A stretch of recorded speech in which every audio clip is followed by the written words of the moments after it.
안녕하세요. 오늘의 사연은 한 며느리분께서 보내주셨습니다.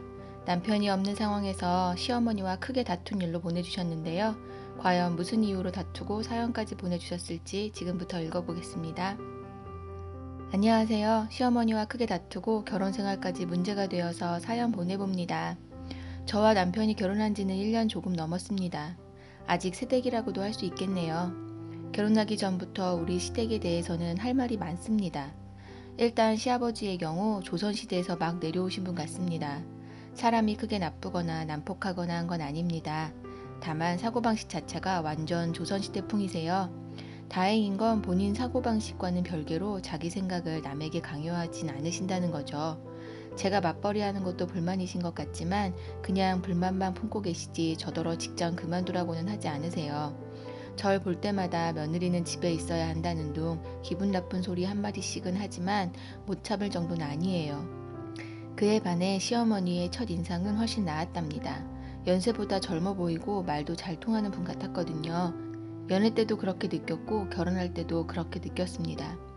결혼 후 남편이 떠날 때까지만 해도 시어머니는 믿을 수 있겠다 생각했죠. 그러다 어느 날 남편이 해외로 출장을 가게 되었습니다.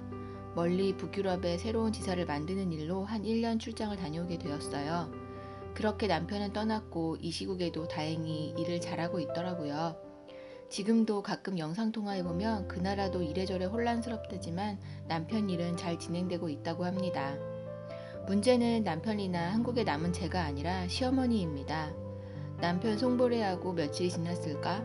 갑자기 시어머니가 말도 없이 우리 집에 찾아오셨어요. 혼자 집에 있다가 시어머니 보고 놀랐는데요. 시어머니가 집에 오시더니 집을 한번 둘러보고 말씀하십니다. 이럴 줄 알았다면서 남편 없는 집안 꼴이 말이 아니라고 하세요. 그때 집이 엉망이었던 건 저도 인정합니다. 청소도 한 일주일 넘게 못하던 상황이었거든요. 하지만 이유는 있었어요. 회사에서 중요한 프로젝트 하느라 일을 평소에 2배 가까이 하느라 가사에 신경 쓸 겨를이 없었거든요. 집에 오면 좀 쉬다가 자기 바빴으니까요. 남편이 집에 있었으면 남편이 도와줬겠지만 남편도 없잖아요. 이런 제 사정을 알아볼 생각도 안 하고 한참이나 잔소리 폭탄을 쏟아낸 우리 시어머니. 마지막으로 이렇게 말씀하시더군요. 남편이 돌아오기 전에 절 개조해야겠다고. 처음에는 뭔 소린가 싶었습니다.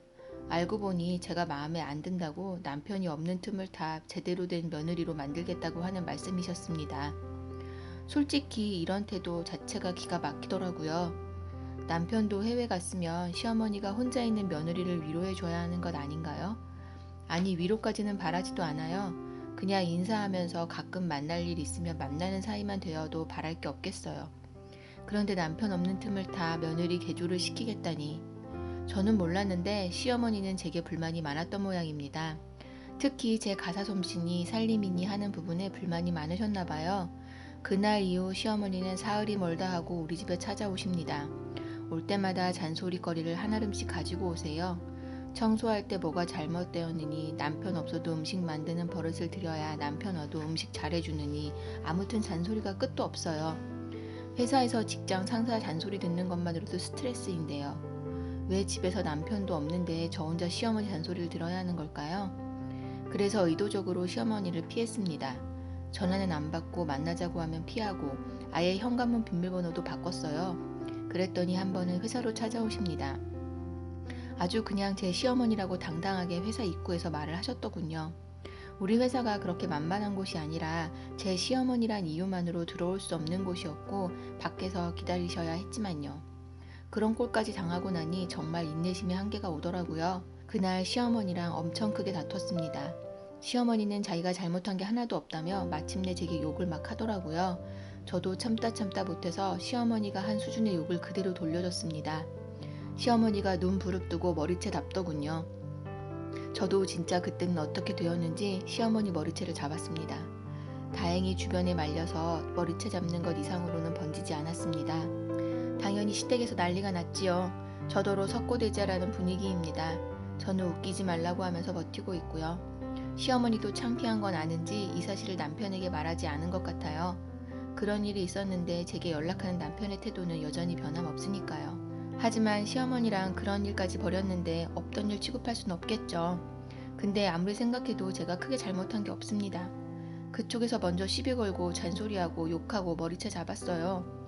제가 먼저 나서서 시비 걸고 욕하고 머리채 잡은 게 아니니까요. 아무리 위아래가 있다지만 윗사람이 부당하게 대하는 건 못 참는 저희니까요. 석고대죄는 웃긴 소리고 사과도 하지 않고 버텨보렵니다. 언젠가 이 사실을 남편이 알면 뭐라 할지 걱정이 되기도 해요. 혹시 일방적으로 시어머니 편을 든다면 다른 방법이 없겠지요.